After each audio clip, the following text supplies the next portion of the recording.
Seja muito bem-vindo a mais um encontro com a palavra.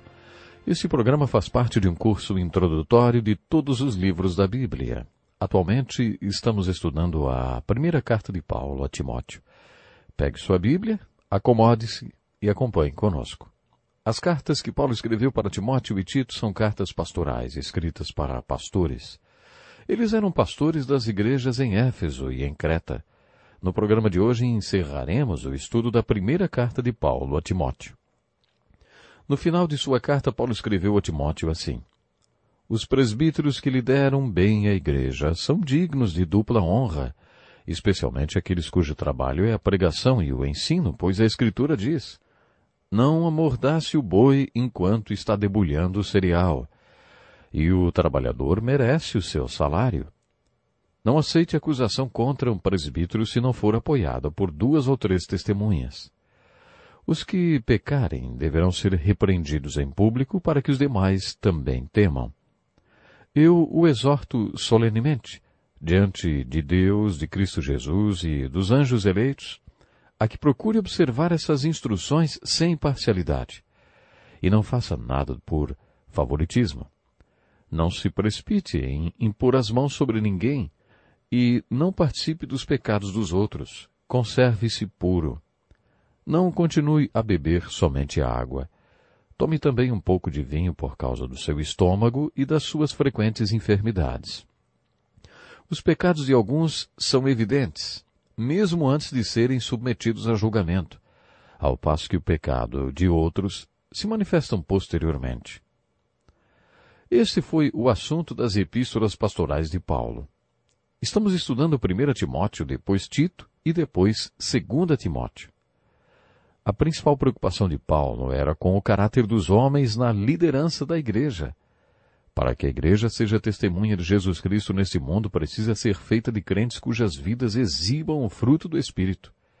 É vital que a igreja tenha líderes que atendam aos padrões que Paulo apresentou. No meio de todos esses conselhos, Paulo diz a Timóteo para não pecar, o que não implicava em beber um pouco de vinho por causa do seu estômago. Quando digo para você não pecar, não estou falando para você eliminar completamente o vinho da sua vida. Você precisa de um pouco de vinho por causa dos problemas que tem no estômago.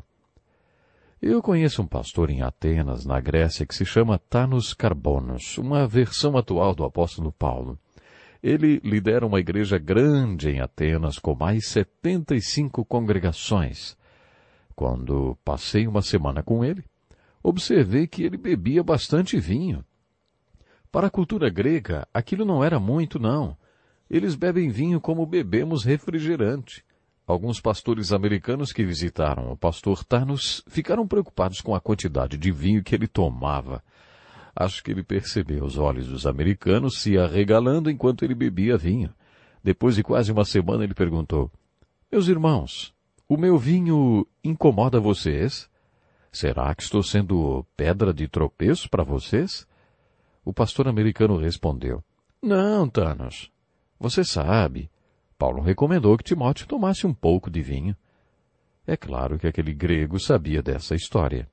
Aí o pastor grego falou: é mesmo, é verdade. Ele mandou Timóteo tomar um pouco de vinho porque estava doente. Se ele estivesse bem, Paulo teria dito: tome bastante vinho. É claro que ele estava brincando. Mas, para Tanos Carbonos e sua cultura, beber vinho não é problema. Mas, como já falei em outro programa, pessoalmente, acho que a bebida alcoólica não é para mim. Eu, por exemplo, não tomo bebida alcoólica de espécie alguma. E, na verdade, concordo com aqueles que dizem que é bom se abster completamente. Quando disse completamente, é exatamente isso.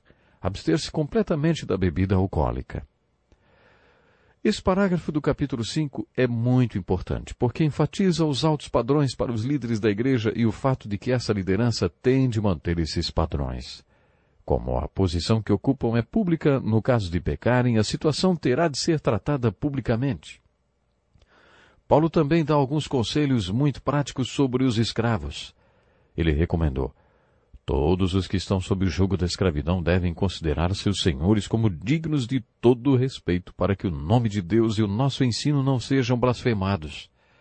Os que têm senhores crentes não devem ter por eles menos respeito, pelo fato de serem irmãos. Ao contrário, devem servi-los ainda melhor, porque os que se beneficiam dos seus serviços são fiéis e amados.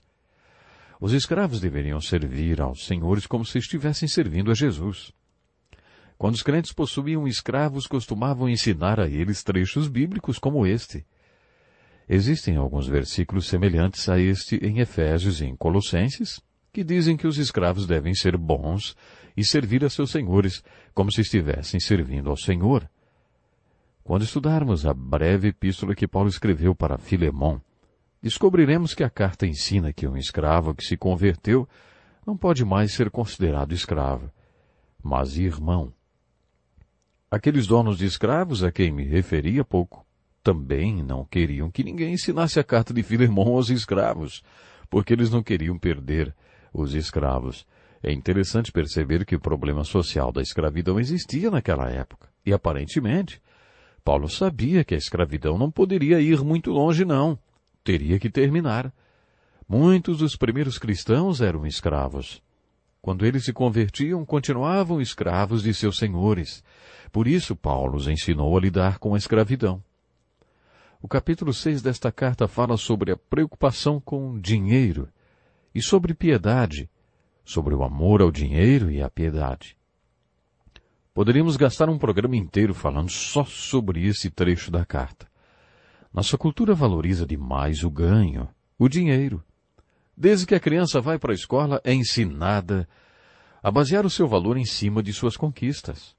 Desde a escola, seu desempenho é graduado através das notas e, por esse número, seu desempenho é comparado com o de outros alunos. Ao final do curso, de acordo com seu desempenho, a criança se forma com honra ou apenas se forma. Ou, às vezes, nem se forma. Quando nosso filho estava no 2º ano do colegial, minha esposa e eu tivemos uma reunião com o diretor da escola. Nosso filho tinha perdido 2 meses de aula por causa de uma cirurgia ortopédica. Ele não tinha conseguido nota em geometria e quase entrou em crise. Nós ficamos muito preocupados. Ele repetiu e no outro ano saiu-se muito bem. Mas quando ele estava tendo insônia por causa desse problema, procuramos uma reunião com o diretor da escola. Ele nos disse assim: seu filho acha que o valor dele depende do seu desempenho na escola. Vocês precisam mostrar para ele que as coisas não são assim. Eu perguntei para o diretor: de onde o senhor acha que meu filho tirou essa ideia? Desde o primeiro dia de escola que ensinamos isso para ele? Com nota ou sem nota, ele é precioso para nós. Eu conheço homens maduros, com carreiras e profissões de sucesso, que ainda lutam com essa ideia de seu valor depender da sua capacidade de conquistar e desempenhar o seu papel. O que acontece com estas pessoas quando sofrem um acidente ou têm um derrame e não podem desempenhar suas antigas funções? Será que elas perdem o valor para si mesmas porque não conseguem mais o mesmo desempenho? Uma vez ouvi um pastor, o Dr. Alan Ripath, de Edinburgh, na Escócia. Eu o ouvi contar a seguinte história. Num sábado à tarde, enquanto ele preparava um sermão, sentiu-se mal, desmaiou e, quando recobrou a consciência, descobriu que tinha sofrido uma hemorragia vascular. Ele tinha sofrido um derrame. Durante 3 meses, sofreu com a visão dupla e não conseguia falar nem se mexer. Ele acabou recuperando-se do derrame e nos contou como Deus usou aquela experiência em sua vida e também no seu ministério.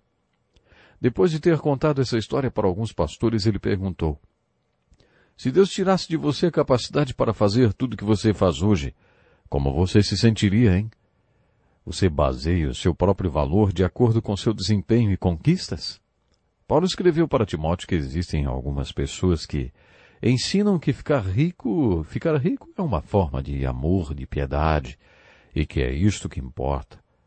Mas Paulo contra-ataca esse conceito dizendo: a piedade com contentamento é grande fonte de lucro. Vez por outra encontramos alguém que conta que se formou, se tornou ótimo profissional e ainda assim não está contente.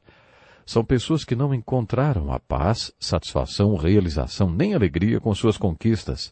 Pessoas que ficaram ricas, poderosas e que conseguiram todo tipo de coisa, mas não encontraram alegria em nenhuma dessas coisas. Essas pessoas precisam saber que a piedade com contentamento é grande fonte de lucro.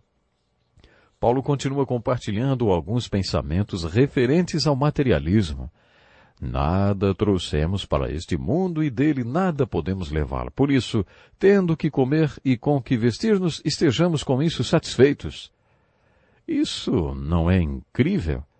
O que você precisa para ficar contente, hein? As necessidades básicas do homem são alimentação, vestuário e moradia. Paulo sequer mencionou moradia.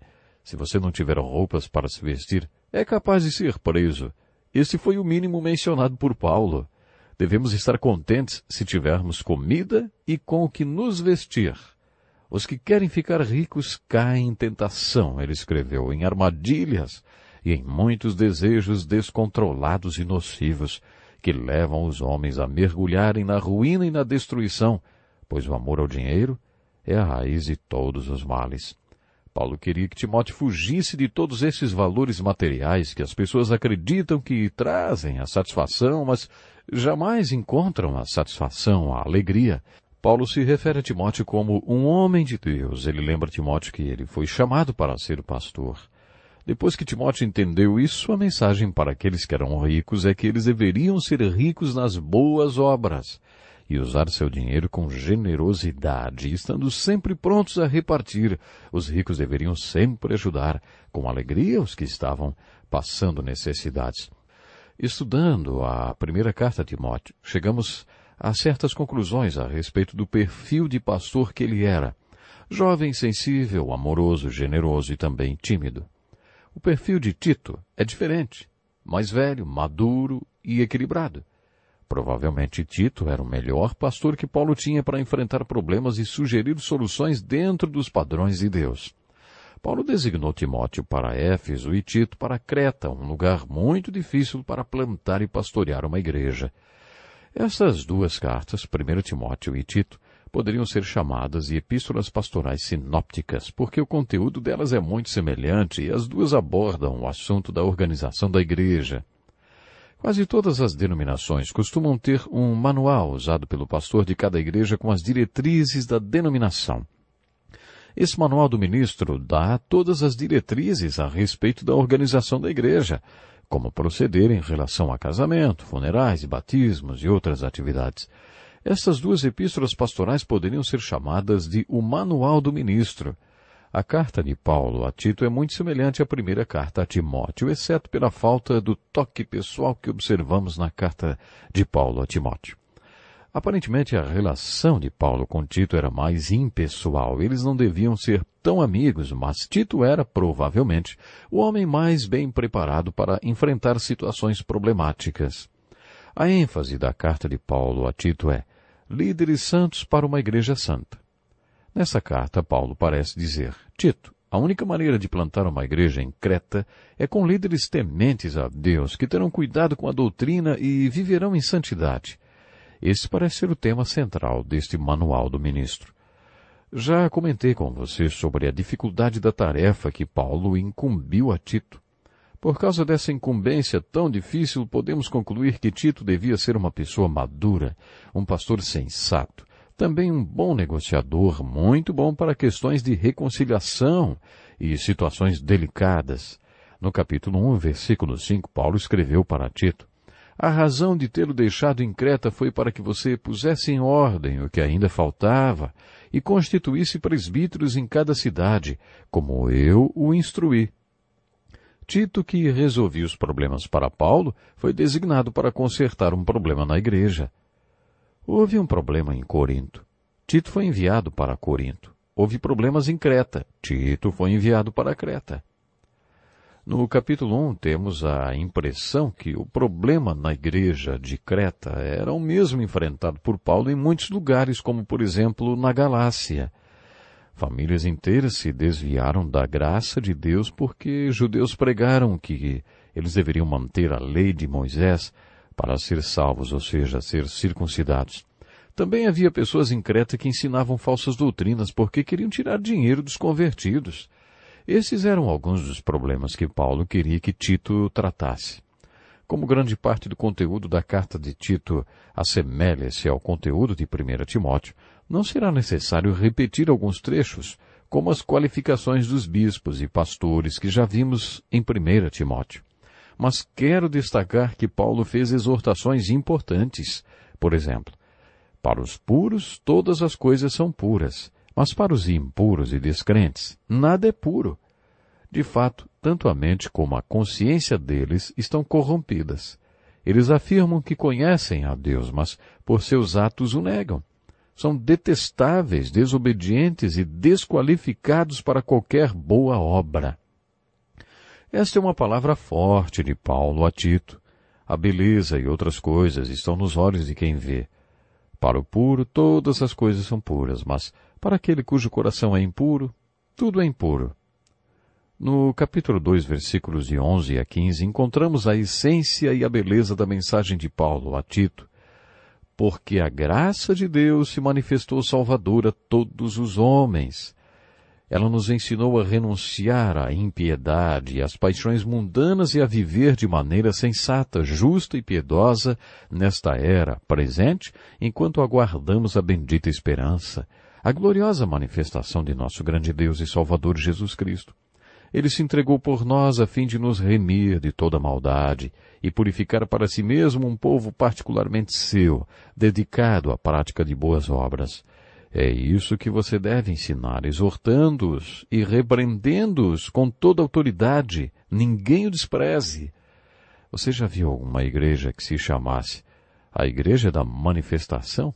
Eu já. Podemos dizer que a igreja definida por Paulo na sua epístola a Tito poderia ser chamada de a Igreja das Duas Manifestações. Nesse trecho, Paulo fala sobre duas manifestações e diz que a igreja foi feita para existir entre elas.